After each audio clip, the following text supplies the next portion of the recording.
Okay, good morning, everyone. One person. So, okay, good. Aniruddhan, we'll start sharing the video. I will screen, sir, rather.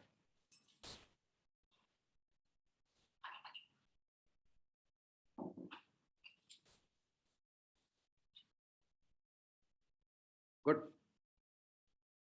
So, good morning, everyone.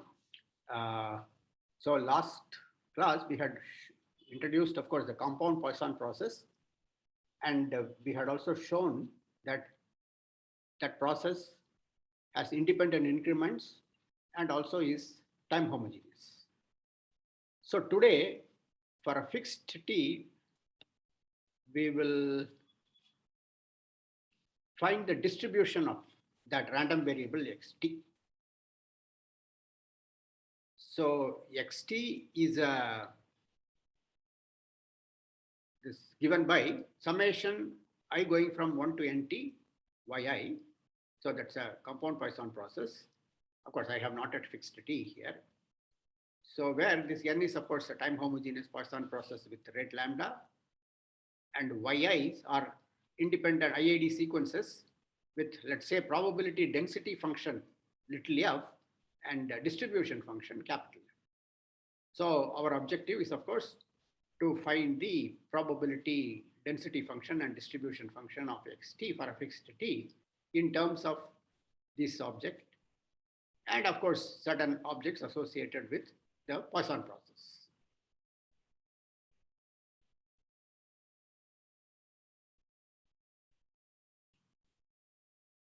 Okay, so please note it down if you want to. Oh, I have not gone to full screen. Thanks. Sorry for that. Yeah. So this is the first slide of today. It will be easy for you to note it down.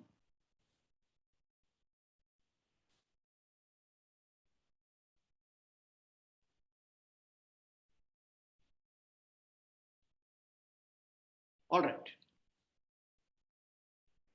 So we will assume that all the yi's are strictly positive. That is, probability these yls are strictly positive is 1 for every L greater than or equal to 1. Consequently, xt will be greater than or equal to 0 for every t.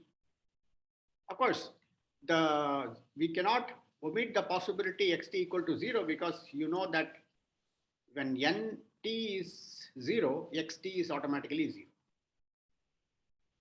So that is why here you have greater than or equal to.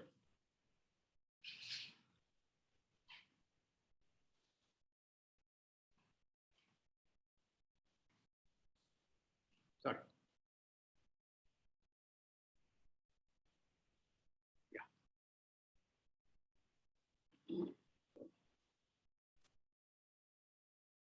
Yeah.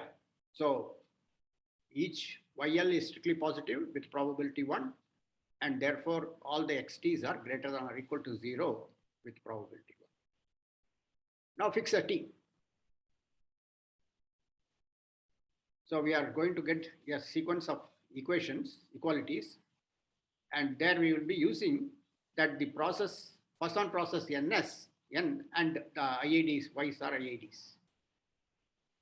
So since we have already noticed that each xt is strictly, greater than or equal to 0, we will consider the probability of x for this t, fixed t, xt greater than or less than or equal to x. That's a distribution. So probability xt less than or equal to t. Note that this denotes the distribution function of xt.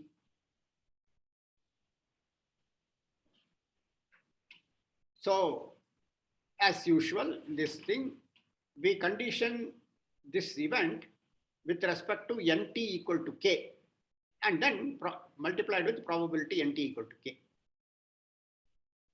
So summation k going from 0 to infinity, conditional probability that xt is less than or equal to little x, given nt equal to k, that multiplied with probability nt equal to k.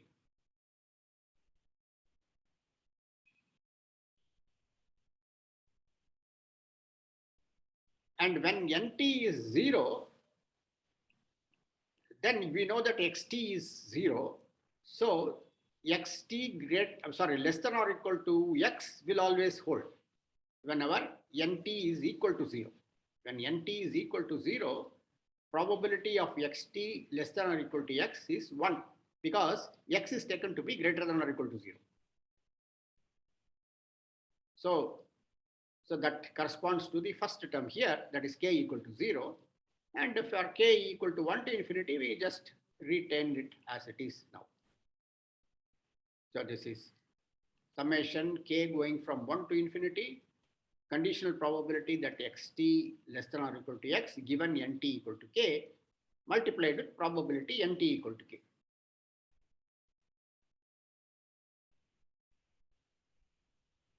So when k is greater than or equal to 1 and when nt is equal to k, we know that xt is summation this.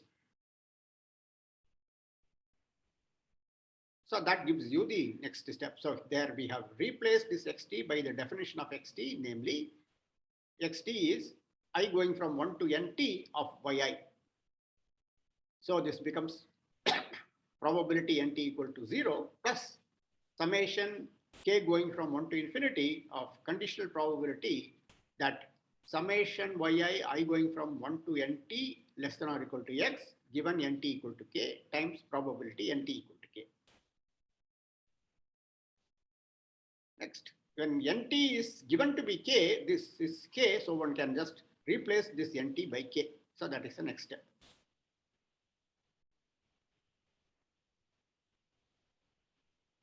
So this step is just with this nt replaced by k. Once you do that, then we use the property that the Poisson process and the yi's are independent collections. So once this k is fixed, then you note that this object, this probability and probability nt equal to k, that they are independent. That is, this event is independent. Event that summation I going from 1 to k of yi less than or equal to x given nt equal to k is independent of this happening, what it is, nt equal to k. So for each k, this conditional probability is just the unconditional probability.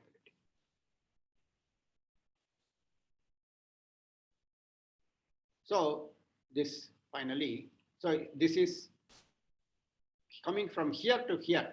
In this step, we are using the independence of the Poisson process n and the IID random variables y's.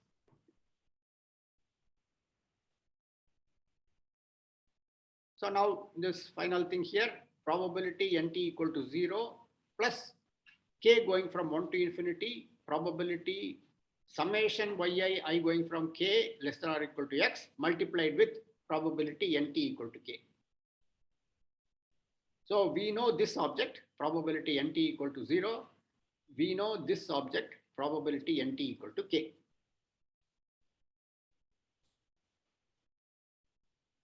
Please note it down.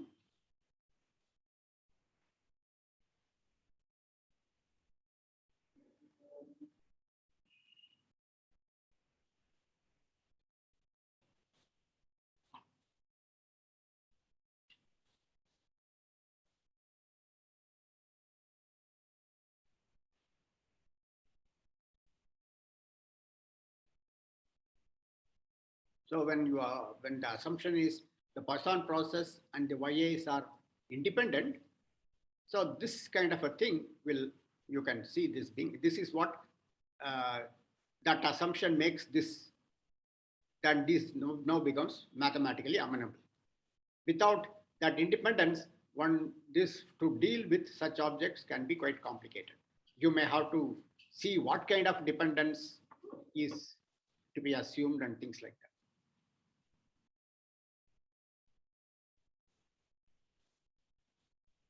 The lack of independence is not just it is of course negation of independence, but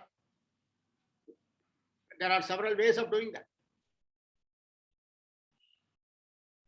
One of the ways is that sort of independence, but certain amount of dependence, but still certain things are possible is uncorrelatedness.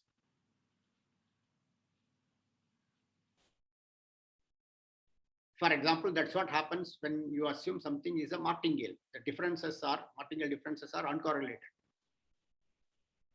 So that gives you a way of handling certain things. But then one will have to always be ensured that the second moments exist to talk about correlation coefficient and things like that.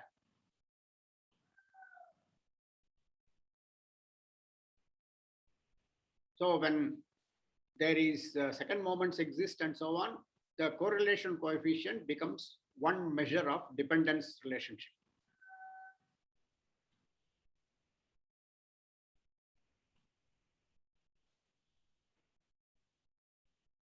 So independence is a very powerful assumption.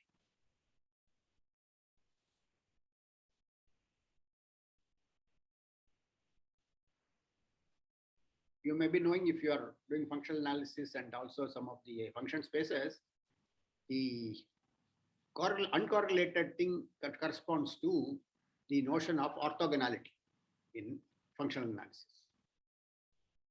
because the inner product is zero.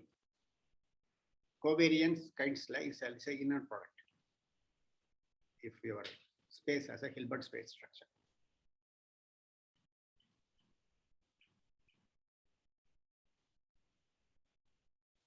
Therefore, independence is stronger than that.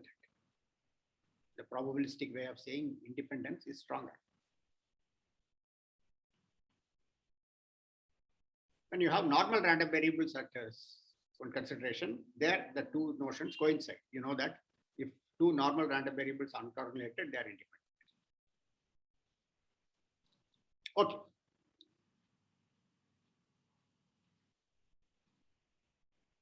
Fine. So now we will see how to handle this. And for this, we will use the fact that the yi's have the same density and yi's are independent. Again, now you have to sort of recall some results you have done in your probability course. So since y1, y2, yk, so let's say for fixed k, are IID independent random variables with PDF, common PDF, f, little f, we know that probability y1 plus y2 plus yk less than or equal to x is integral minus infinity to x, f, k-fold convolution of f at y dy, where this f star k, that is the k-fold convolution of f, is the PDF of y1 plus y2 plus yk.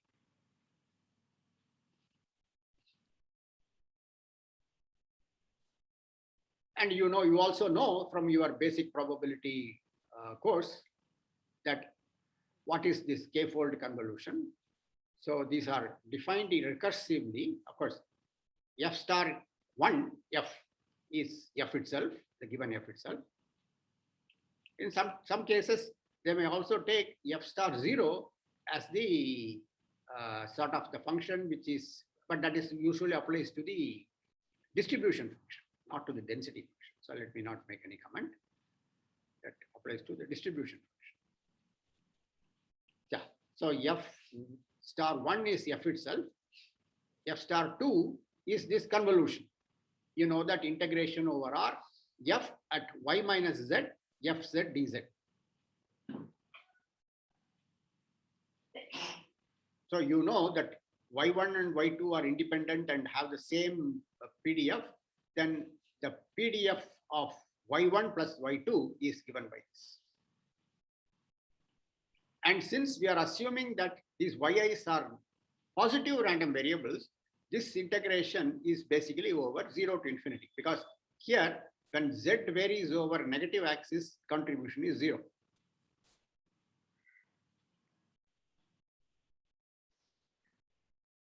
Of course, you might even reduce it to further saying that 0 to z, because when z exceeds y, 0 to y, when z exceeds y, this will become 0.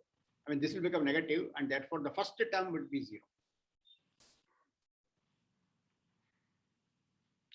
So here we write this way so that the interval of integration is independent of that y. So f star ky is defined as integral 0 to infinity f star of k minus 1, the k minus 1 fold convolution of f evaluated at y minus z times fz dz for y positive, non-negative.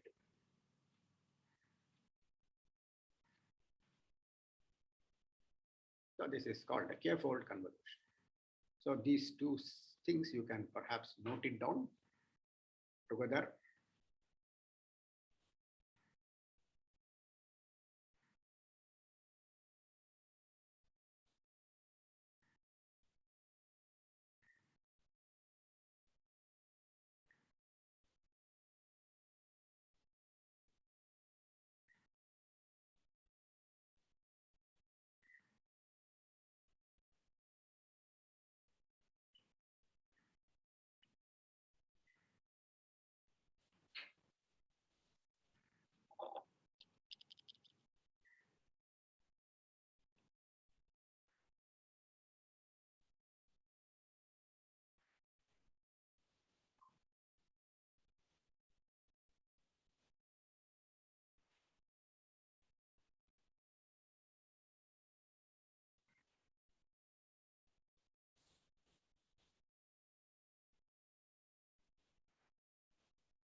Okay, let's go to the next. So now we will collect these our things together. So we have got a handle on this now in terms of the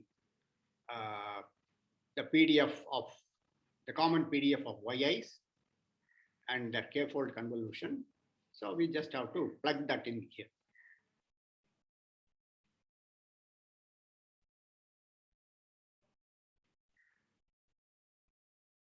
Yeah. So for a fixed t,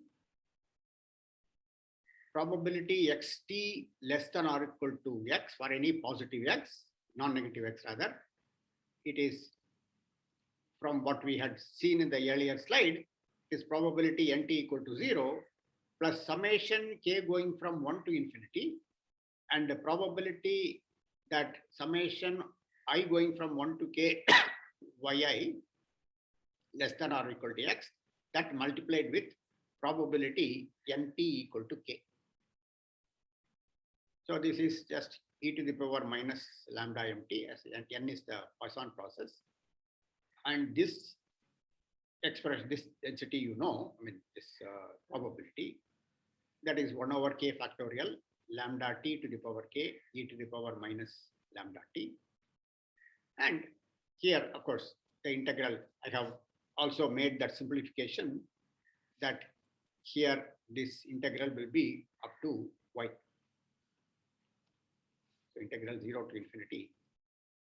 Beyond when z is exceeds y, this will be negative, and therefore this, the first term in the integral would be 0. So this is equal to integral 0 to y. So that's what. So this part you can sort of figure it out by yourself, why that infinity has become x here.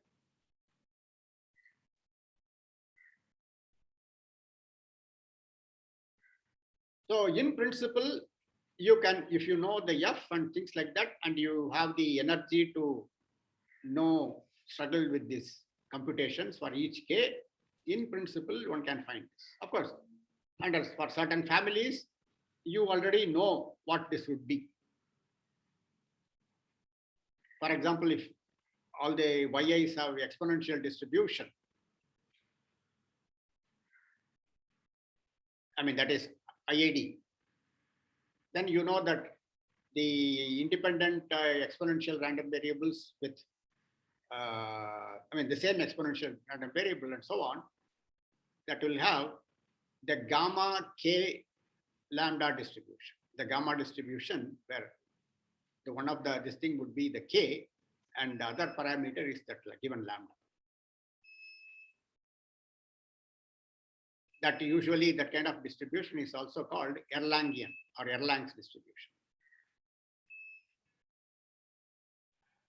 When the gamma distribution where k, if that parameter is an integer,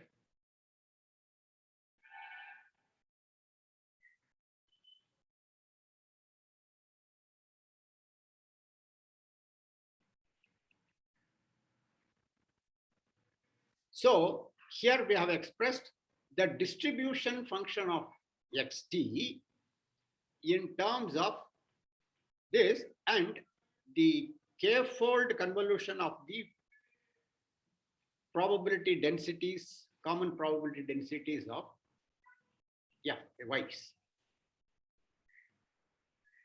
for each k greater than or equal to 1.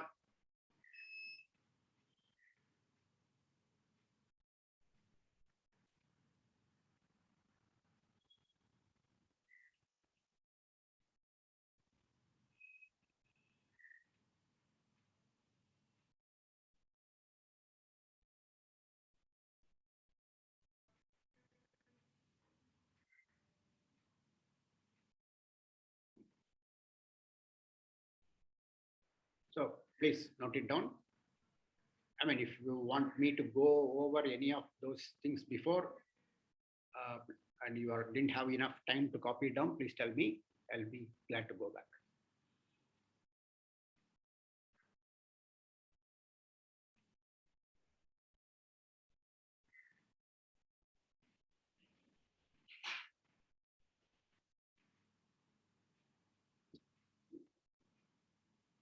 Okay.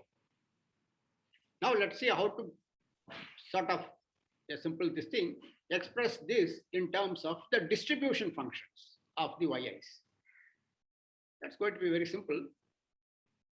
Now that you have this, basically is the distribution function of y1 plus y2 plus yk. So note that the distribution function f, capital F, and then k-fold convolution of capital F, that is the distribution function of y1 plus y2 yk, is given by this in terms of this density, this term. In other words, what we have written here as the integral is basically capital F star k at x.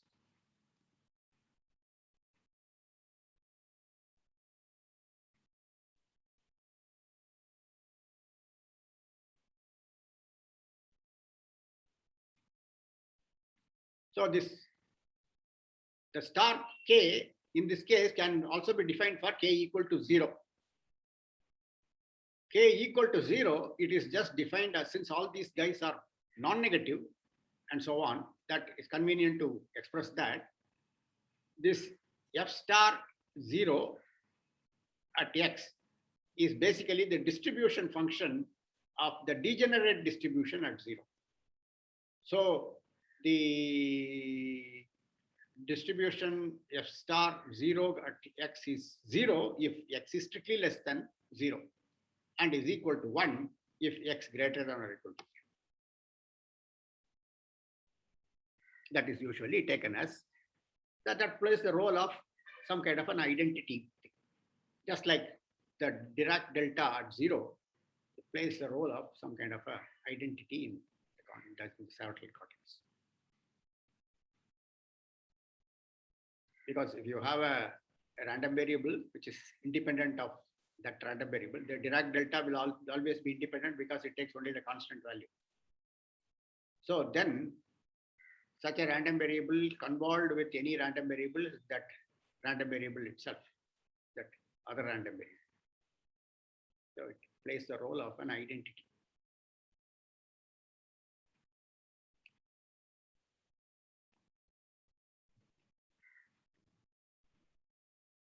So in other words, in this formula, we can replace this also by that f star.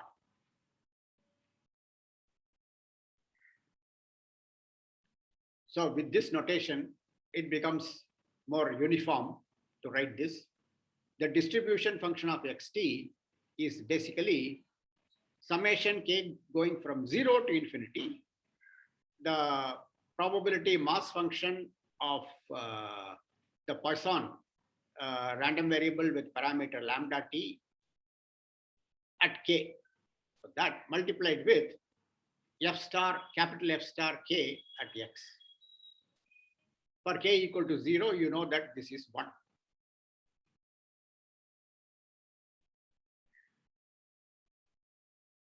Not 1, sorry, e to the power minus lambda t.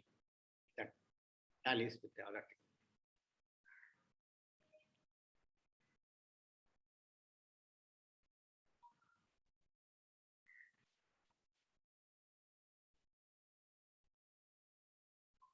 Yeah.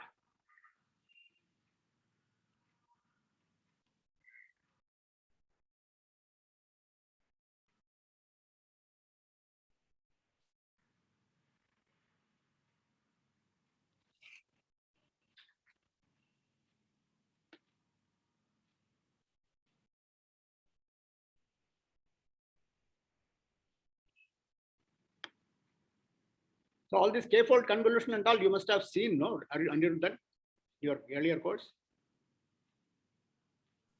Twofold we have seen in the probability course, but I don't quite recall seeing the k-fold. But I think the idea is more or less the same.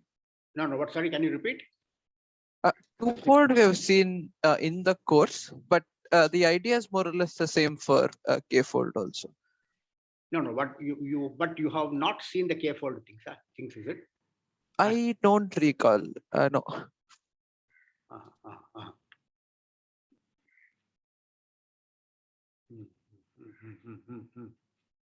Anyway, so but for twofold, you want this thing that twofold convolution of the distribution function and twofold convolution of the density function, both you have seen. Yes, sir. Yes. You have seen both.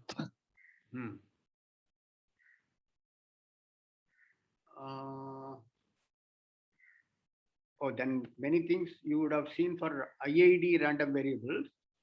Say, for example, sum of 3 or more exponential random variables with the same this thing. Okay, you can apply induction and get. Yes, Prove yes. it for 2. That is. If you prove it for k equal to 2, then you can, applying induction, you can get for more. Yes, that seems. Okay. Yeah, probably they might have been short of time or something like that for the k-fold. Yeah, in that case, probably that such things could have been delegated to some exercises, which are easier exercises. Sure.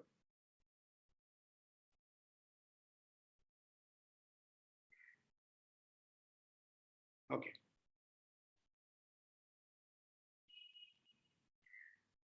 Anyway, you want me to sort of go back to any of the slides? This?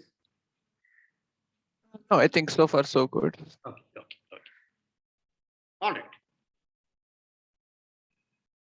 So now we will look at some situations where compound Poisson process arise.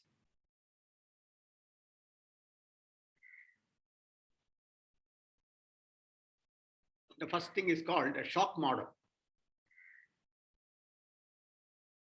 So let us say the occurrence of shocks follow a time homogeneous Poisson process, in the sense that the occurrence of shocks are assumed to be happening. That is, the arrival of shocks follows the arrival times of a homogeneous Poisson process. So let us denote by NT the number of shocks received by to the system up to time t. That is in the interval, closed interval 0 to t. So this occurrence is assumed to be as per a time homogeneous Poisson process. So this NT can be assumed to be a time homogeneous Poisson process.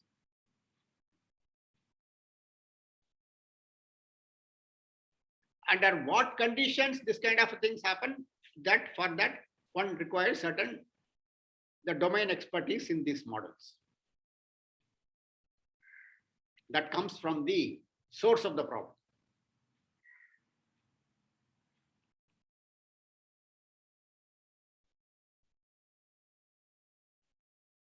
Well, one thing we know from the way we have derived the time homogeneous Poisson process, some of the postulates of that that we made, N1 to N6, should be sort of approximately applicable in the model, in the situation.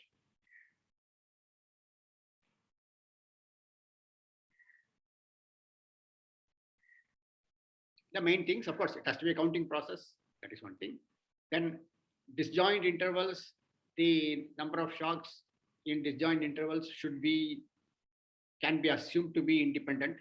That should be sort of guaranteed.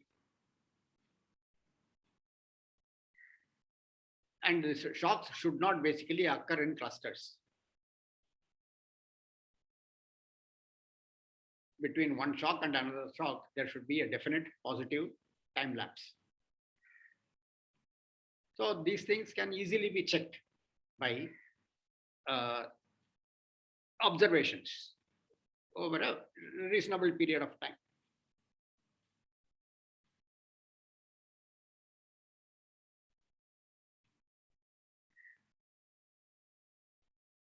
Okay. So each shock perhaps can cause some damage. So let us say Yk denotes the damage or the wear to the system due to the kth shock. Of course, damage is a kind of a negative aspect, but for our purpose, you can assume that the numerical value of this is positive. It might be in monetary terms, or it could be in some other parameter, which is perhaps a characteristic of that model. Maybe electrical, this kind of things can be done, observed in certain electrical models due to perhaps the voltage fluctuation or sudden surge in voltage.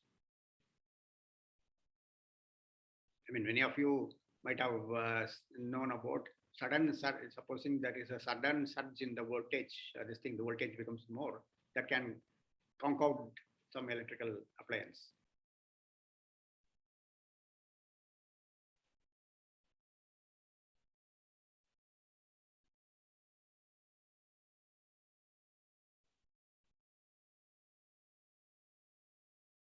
But that is kind of a thing, if it exceeds a certain threshold, any individual shock, if that exceeds a certain threshold, then it can cause. But here, this situation we are looking at is the cumulative effect. Of course, the damages are assumed to be IAD random variables. Yeah, this is a crucial assumption. The damage is assumed to accumulate additively. This is something which will have to be, when forming the model, have to be checked carefully.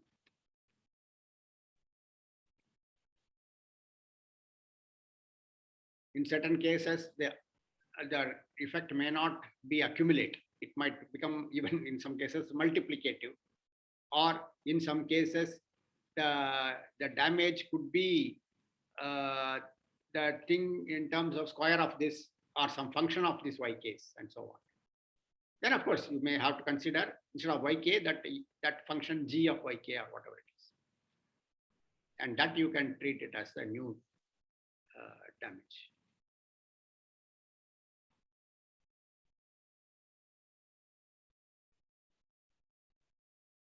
So this is a fairly crucial assumption. That is, of course, the domain experts will have to suggest that. Consequently, since these are accumulating cumulatively, one can take the summation Ys from I to NT. So that is the total damage sustained by the system during the period capital zero, I'm sorry, 0 to T closed interval.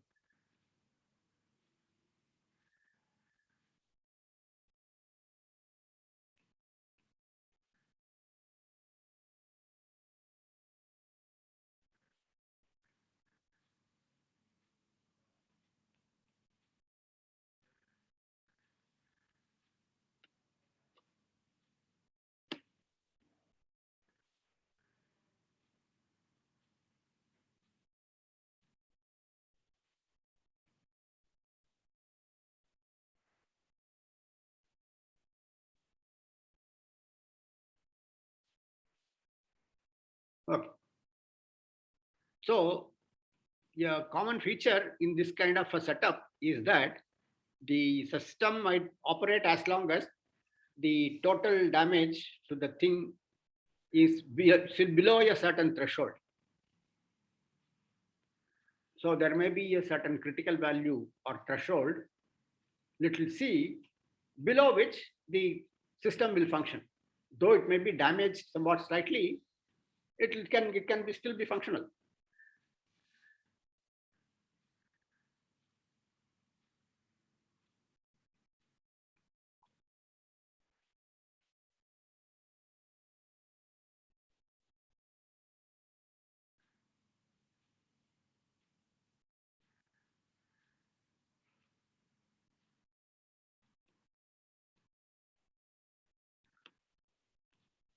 So if capital T denotes the time of system failure,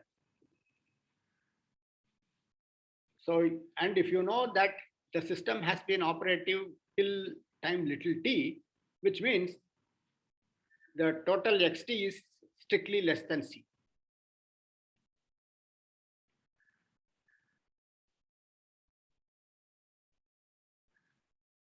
So if capital T is the time of failure, the probability of the time of failure, that it's this thing you can try to calculate using this kind of a thing. So xt less than c would mean this summation of yi, I going from 1 to nt is less than c.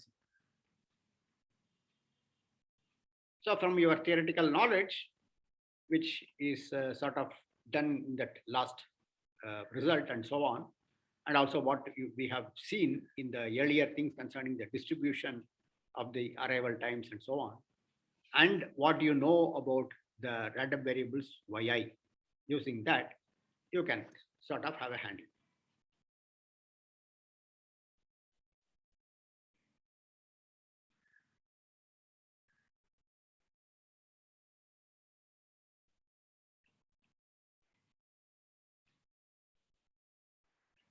These are called shock models.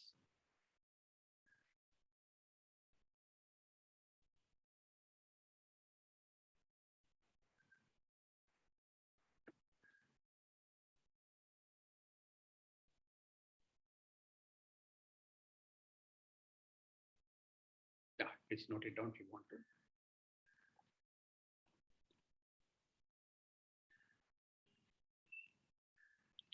Okay, now another thing, stock prices. Suppose transactions in a certain stock take place according to a Poisson process N.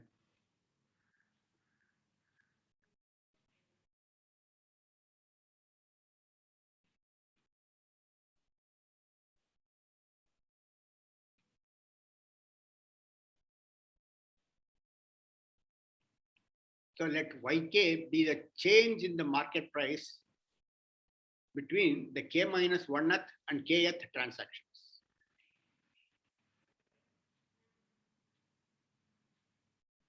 So the stock, certain stock, the stock is fixed, let's say.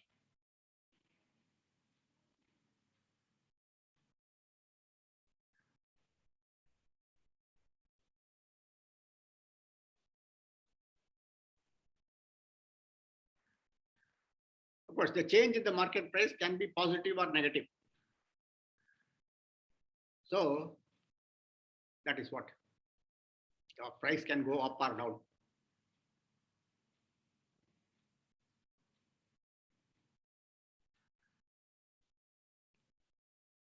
Suppose it is observed that this yk, of course, this is a random variable, and it is can be approximated well by certain continuous random variable, like the normal random variable with a certain mean and variance, and so on. So that it takes positive or negative values, and also it takes the value 0 with probability 0.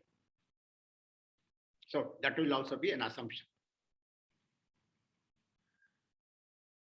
So anyway, as of now, this xt equal to this summation I going from 1 to nt yi represents the total price of the stock up to time t.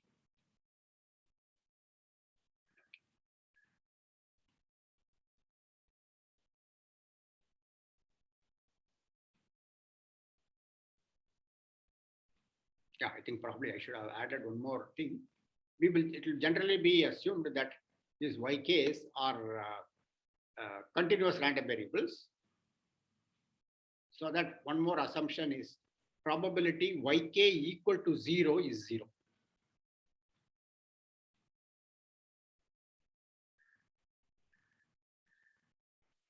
Because if y is allowed to take the value 0 with a positive probability, the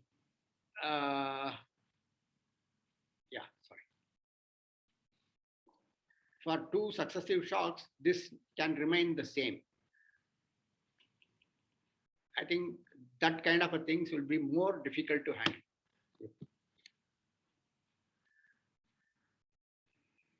Anyway, it's not that difficult, but still, then in that case, you will have to condition out that and so on. But usually changes in the price of a stock, I think generally modeled after continuous random variables. That may be more realistic because the changes can be fairly small. You cannot say it is, see, y equal to this equal to 0 would essentially means that 0 this thing and some other value, there is a gap. If you assume that these are continuous random variables, then the probability will take care of that. Probability yk equal to 0 is 0. So that will sort of take care of the situation. So usually these things will be modeled as a continuous random, taking positive or negative values. Under nice conditions, it would be normal distribution because the changes in the that is the fluctuations in the stock prices could be due to the cumulative effect of various factors. So the central limit theorem would be applicable. So therefore, that will, as a normal model, normal distribution may be a good approximation. Of course, with the variance and mean, one will have to determine by observing that things in the stock prices over a period of time and so on.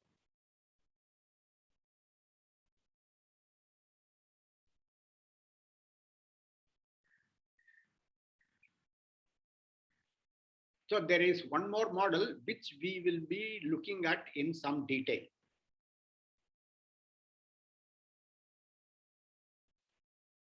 So this is the so-called Kramer-Lundberg model. So we will take up the role of, look at the role of Poisson and compound Poisson processes in the so-called actuarial risk theory in some detail. And in actuarial risk theory, that is also called insurance, the Kramer-Lundberg model is an important one. This usually occurs is a model in what is called non-life insurance.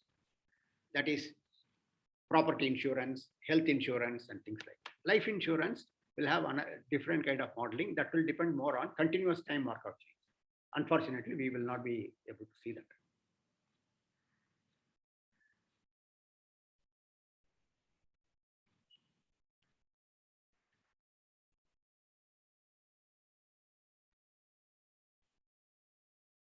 So this, I will describe the basic assumptions in this model. We will take it up in later. This is just to introduce it today itself.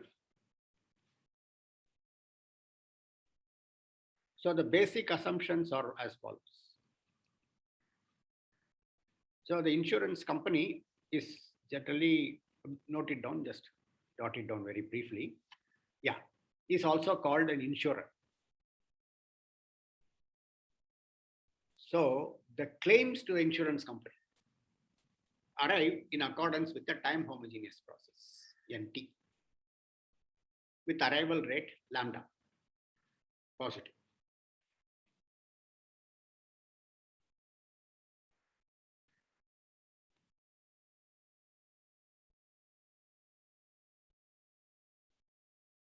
So the arrival times of claims are WL.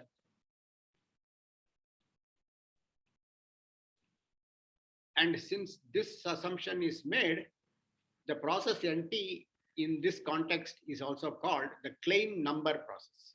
So NT denotes the number of claims which have come during the interval 0 to T closed.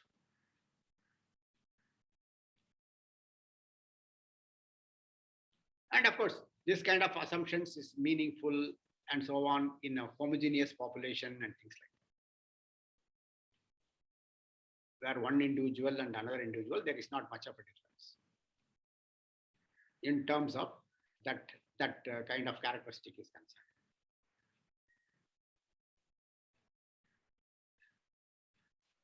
Perhaps belonging to the same geographical region, small geographical regions, perhaps with similar,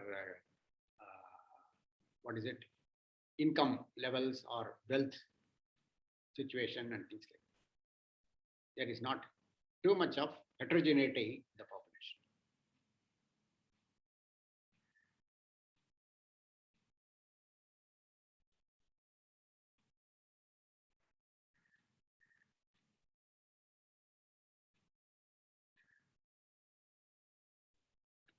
And the another next assumption is that each arrival, that is each claim when it comes, it causes a payment or something like claim size XI.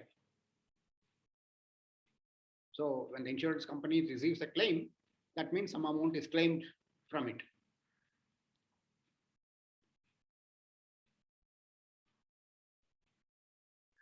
Oh, it should be WL.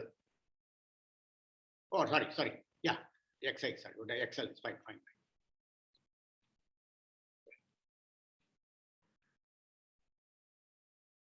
So these claim sizes are assumed to be IID positive sequences.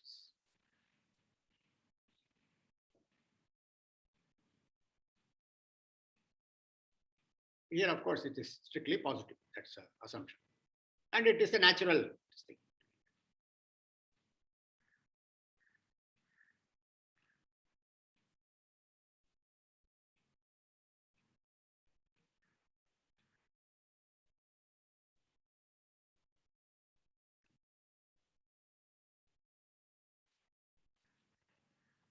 Of course, as usual, the assumption, this is a mathematical convenience. So that this kind of a situation becomes amenable to mathematical analysis. So the process NT, the claim number process and the claim sizes are independent families of random.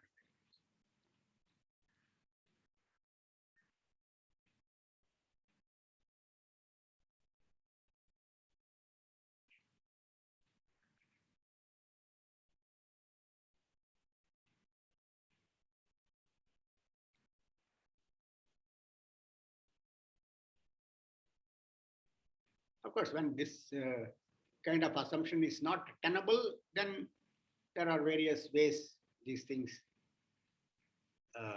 can be relaxed. One might say that NT minus NTK minus, N at arrival of the inter-arrival times, okay? The inter-arrival times, comma X, L. Those are independent sequences. the two-dimensional random variables. Such assumptions are made.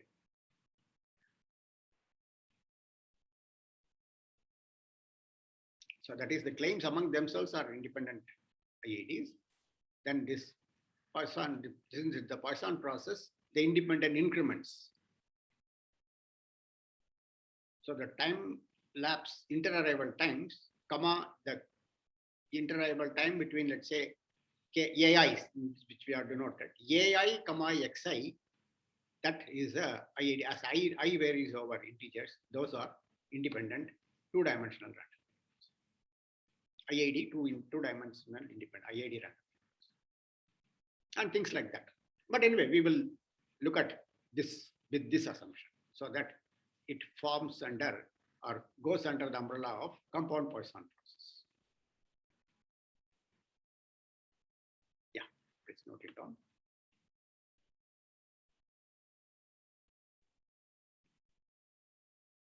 So the total claim amount up to time little t is ST. So summation I going from 1 to nt xi for t positive. Of course, the clear proviso that st is 0 if nt is 0 and xt is x1 plus x2 plus xk if nt is k.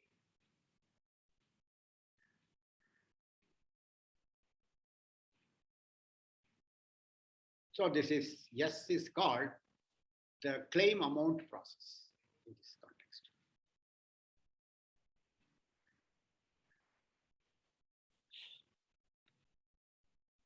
So this is the last slide for the day. And we will look at it next week. So Friday, for personal reasons, I will not be able to take the class. I will also send a message to everyone. So next thing will be, and also the portion for the midterm will be whatever, I think I might have indicated last time itself in the class, what we did till last week. So this compound Poisson process, I think I will be able to complete next week. So if you want me to go back to any of the slides, I will do it.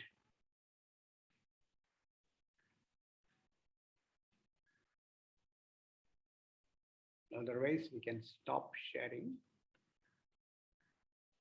And okay.